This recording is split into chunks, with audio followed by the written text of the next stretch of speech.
இந்தியாவின் முக்கிய தேசிய திருவிழாவான குடியரசு தினம் கொண்டாடுகிறோம். 77வது குடியரசு தினத்தை இந்தியா கொண்டாடுகிறது.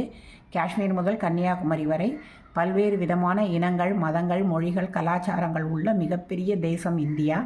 ஆனால் வேற்றுமையில் ஒற்றுமை என்ற ஒரு அருமையான அடிப்படை பண்பிலே ஜனநாயகத்தை கட்டுக்கோப்பாக வைத்திருக்கிறோம்.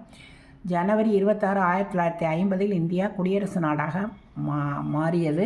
உலகிற்கு இந்திய அரசியல் சாசனத்தின் முக்கியத்துவமான இறையாண்மை மிக்க சமதர்ம சமத்துவ ஜனநாயக குடியரசை, மக்களாட்சி ஜனநாயகம்னா மக்களாட்சி குடியரசை உலகிற்கு நாம் பறைசாற்றினோம். இப்போ இந்த வருடம் 77வது குடியரசு தின விழாவில் ஐரோப்பிய ஒன்றியத்தின் தலைவர்கள் எல்லோரும் கலந்துக்கிறாங்க முதல் முறையாக. இந்த விழாவிலே நம்முடைய படைபலத்தை, இராணுவ பலத்தை காட்டும் விதமாக அலங்கார ஊர்திகள், கலாச்சாரத்தை காட்டும் அலங்கார ஊர்திகள் எல்லாமே இதில் இடம்பெறும். மிகவும் சிறப்பான விழா. ராஜ்பாட்டில் நடக்கக்கூடிய குடியரசு தின விழா. குடியரசுத் தலைவர் கொடியேற்றி விழாவை துவக்கி வைப்பார். இந்தியன் என்பதில் பெருமை கொள்வோம். ஜெய்ஹிந்த்.